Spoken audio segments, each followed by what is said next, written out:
ಪಶ್ಚಿಮ ಘಟ್ಟ ಸೇರಿ ಬೆಳಗಾವಿ ಜಿಲ್ಲೆಯಲ್ಲಿ ಮಳೆರಾಯನ ಆರ್ಭಟ ಹಿನ್ನೆಲೆ ಮೈದುಂಬಿ ಹರಿಯುತ್ತಿರೋ ದೂಪದಾಳ ಜಲಾಶಯಕ್ಕೆ ಸಚಿವ ಸತೀಶ್ ಜಾರಕಿಹೊಳಿ ಭೇಟಿ ಪರಿಶೀಲನೆ.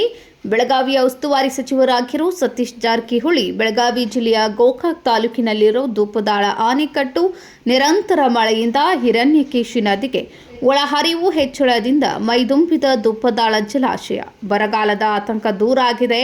ಕಳೆದ 2-3 ದಿನಗಳಿಂದ ನದಿಗಳಿಗೆ ಒಳಹರಿವು ಹೆಚ್ಚಾಗಿದೆ. ಸದ್ಯಕ್ಕೆ ಬಾಗಲಕೋಟೆ ನೀರು ಹರಿಸಲಾಗಿದೆ. ಜನ ನೀರನ್ನು ಮಿತವಾಗಿ ಬಳಕೆ ಮಾಡುವಂತೆ ಸಚಿವ ಸತೀಶ್ ಜಾರಕಿಹೊಳಿ ಮನವಿ.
ಈ ಬಾರಿ ರೈತರು ಮತ್ತು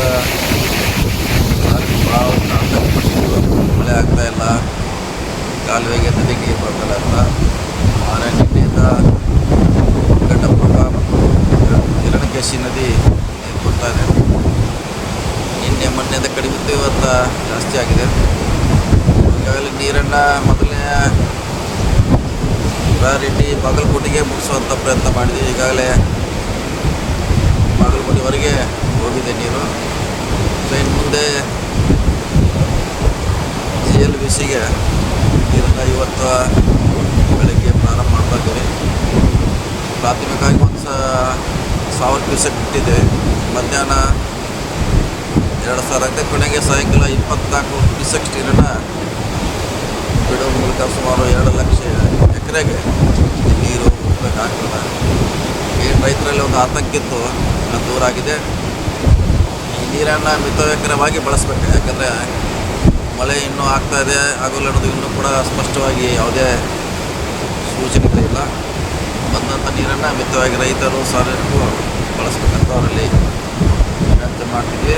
ಈಗಾಗಲೇ ಇದನ್ನು ದುರ್ತಾಳದಿಂದ ಇವತ್ತು ನೀರು ಹರಿಸಲಿಕ್ಕೆ ಪ್ರಾರಂಭ ಮಾಡಿದ್ವಿ. ಸರ್, ಎಷ್ಟು ಸಾವಿರ ಬರ್ತಾಯಿದೆ ಸರ್? ಈಗಾಗಲೇ 8,000 ಬರ್ತಾಯಿದೆ. ಸೊ ಎಲ್ಲ ನದಿಗೆ ಬಿಡ್ತಾ ಇದ್ದೀವಿ.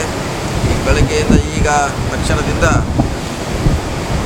ಕಾಲುವೆಗೆ ಹರಿಸಲಿಕ್ಕೆ ಸುಮಾರು 2,000 6,000 ನದಿಗೆ ಹೋಗ್ತದೆ.